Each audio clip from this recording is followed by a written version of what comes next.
Let me ask you something unsettling. What if peace wasn't something we earned but something that was forced onto us? What if happiness could be installed like software?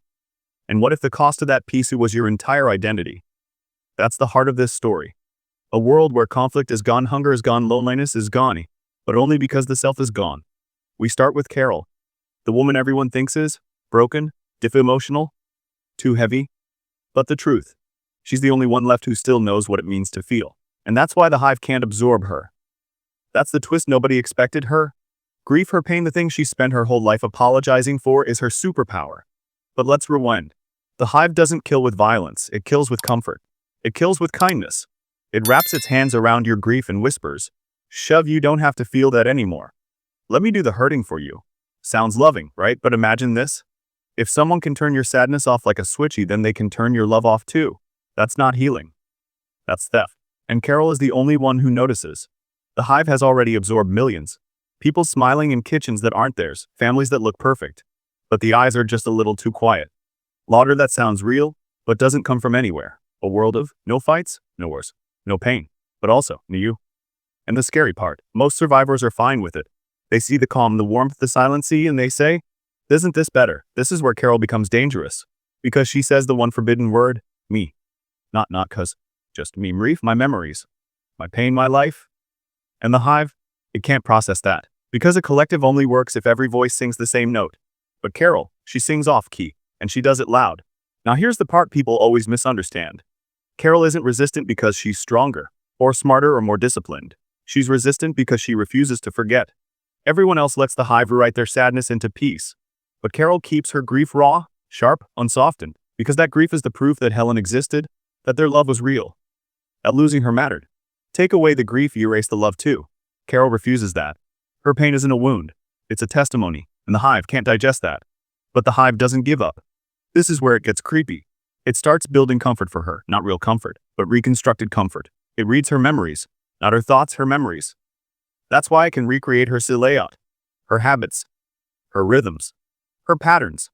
But it can't read the current moment. It can't read the mind behind the memory. Which is why it sends Zuza. In the form of a pirate character Carol once invented in a writing draft, something only Carol and Helen ever saw. That's not empathy. That's emotional cosplay, and Carol recognizes the manipulation instantly. You ever have someone tell you exactly what you want to hear but somehow it feels wrong because the timing is too perfect? That's this. But on a cosmic scale. So Carol rejects it. Not because she wants to be tough, but because accepting that comfort would erase her last connection to Helen. Better to feel real pain than synthetic joy. Let me ask you something. Would you choose real heartbreak over manufactured peace if it meant keeping your identity? Comment RAL or simulated below. I want to see how many of you are still human. Now here's the part almost everyone misses. Carol's immunity is not rare. There are 12 others like her, but they're all different. Some resist because of faith. Some resist because of stubborn humor. Some resist because their grief is too personal to surrender. The point is the hive can't absorb what it can't predict, and Carol's decisions are messy, personal, logical, human. She acts out of love, out of pain, out of memory, out of the jagged, unpredictable texture of being alive. The hive is math, Carol is poetry, and poetry doesn't compress well. Now listen, and listen carefully. This next part is the one thing I only say once. If you're the kind of person who feels deeply, who thinks too much, who has loved hard and lost harder, who has memories that still burn when they surface, then this story is your story. And if you're still here, not just watching, but actually feeling this, then you're exactly the kind of person I make these breakdowns for.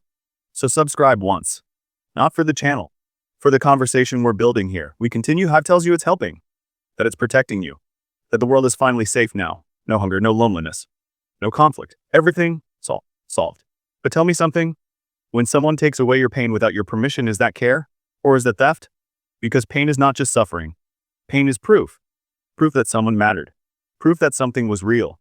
Proof that a part of your heart didn't just exist, it lived. Carol understands this better than anyone.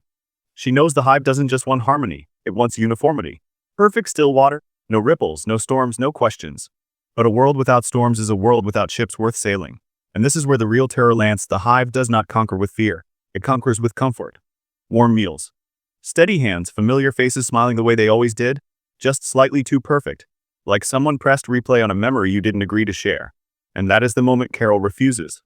Not because she likes suffering, not because she wants to be the hero, but because when she looks at those faces, she knows the truth. They are not smiling for themselves. They are smiling for the hive. And something inside her whispers, if I join, who exactly will be joining?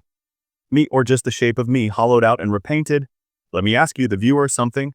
If you could erase every heartbreak you ever felt, just think about it. No betrayal. No abandonment. No grief that sits in your chest like wet stone.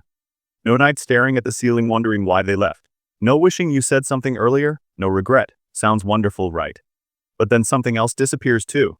The song that made you cry the first time you heard it. The lesson you learned the hard way but that shaped you. The softness you earned by surviving something sharp. If you erase the wound, you erase the healing. And Carol knows this. Her grief is not her weakness. Her grief is her anchor. It keeps her tethered to the ground when everything around her turns into mist. That's why the hive struggles with her. The hive can mimic memories. It can reenact love. It can imitate comfort better than any human ever could. But it cannot forge grief. Because grief is personal. Grief is fingerprints. You can't replicate what broke you unless you remember being whole. And the hive. The hive has no before. No childhood. No singular heartbreak. No one memory clings to a person it would burn the world for. The hive wants peace. Carol wants meaning. Those are not the same thing. Here's something interesting. A phenomenon psychologists call the exactly good enough problem. People don't break when something is terrible. We break when something is almost right. When something is close enough to perfect that we start to doubt ourselves instead of the world. And that's the hive's greatest weapon. It says, you're tired. You're hurting. You have lost so much. Let us hold that for you. Let us carry it. You don't have to feel anymore. And most of the immune yes, they say because who wouldn't? Who wouldn't want the weight to lift? But Carol knows the catch. If you stop feeling pain, you also stop feeling love. You can't numb selectively. You numb everything. Question for you again. And answer this one in the comments because your answer matters. Do you think peace without choice is peace at all? Or just a prettier kind of cage? Let me know. Because the world of this story becomes a mirror. Not for the hive. For us, how often do we choose silence because it's easier? How often do we choose numbness because feeling hurts? How often do we accept fine instead of demanding real? Carl says no because someone has to. Not to lead. Not to be a hero. But because somebody must remain human. Not harmonious. Not claim cured. Just human. The hive claims connection. But Carol understands something deeper. Connection without individuality is not connection. It's assimilation. Love requires two separate selfhoods reaching toward each other, not one mind occupying many bodies. If a person says, I love you because a collective wills it, then it is not love. It is choreography. Love is messy rups. Love argues. Love remembers the empty chair at the table. The hive cannot love because it does not remember losing. Carol remembers everything. That is why she's immune, not because she is special, but because she is uncompromisingly real. And here's where things get even more dangerous. The hive doesn't need her body. It wants her story. Because if it can rewrite her grief, the last spark of individuality collapses. So instead, Carol guards her sadness like a sword. She fights not with fists, but with memory, with refusal, with identity. She doesn't need to defeat the hive. She just needs to stay herself, because the moment she bends, even a little, it wins.